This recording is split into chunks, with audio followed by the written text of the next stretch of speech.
Si vous remarquez ça dans votre vie, c'est que vous êtes porteur d'une étoile, une étoile brillante. Vous allez remarquer que non, quand vous n'avez rien, vous n'avez pas encore du boulot, vous n'êtes pas encore marié, vos business, ça ne marche pas. Quand tu vas au milieu d'eux et que tu parles, on t'apprécie.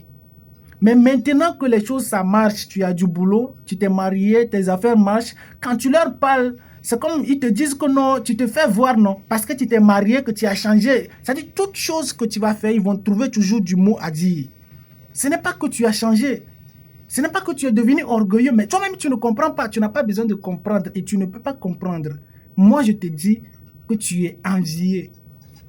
Tu es poursuivi par l'esprit d'envie. Pour ton travail, à cause de ton travail, de ton boulot, de tes activités, on peut t'envier. On peut t'envier à cause de ta femme, de tes enfants, de ton époux.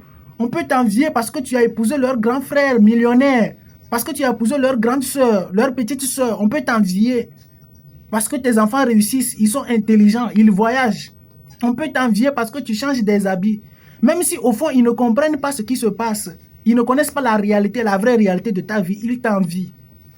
Ne joue pas avec l'envie. Non, l'envie, c'est un esprit dangereux. Quand il, dans la Bible, a tué son petit frère, non pas parce qu'il est sorcier, c'est parce qu'il est pris par l'esprit d'envie. L'envie est très dangereux, plus que la sorcellerie. Je vous assure, l'envie pousse beaucoup de personnes à faire des choses horribles, très très horribles. Après, ils s'en rendent compte, mais c'est déjà trop tard pour toi. 4 armes que tu dois développer pour battre l'esprit d'envie. Premièrement, le silence. Tu peux leur expliquer que ton mari te donne seulement 20 000 francs, ce n'est pas 100 000. Ils ne vont pas comprendre tant que tu es en bonne forme là. C'est que toi, chez toi, ça va. Non, garde le silence. Le silence, oui. Deuxième arme, la prière. Troisième arme, l'humilité. Tu ne peux pas vouloir battre les envieux et leurs plans avec l'orgueil. Non, quand tu es orgueilleux, tu ne feras qu'amplifier leur désir de te voir à terre. Sois patient, humble, prie beaucoup. Abonnez-vous pour plus de conseils et pour me soutenir.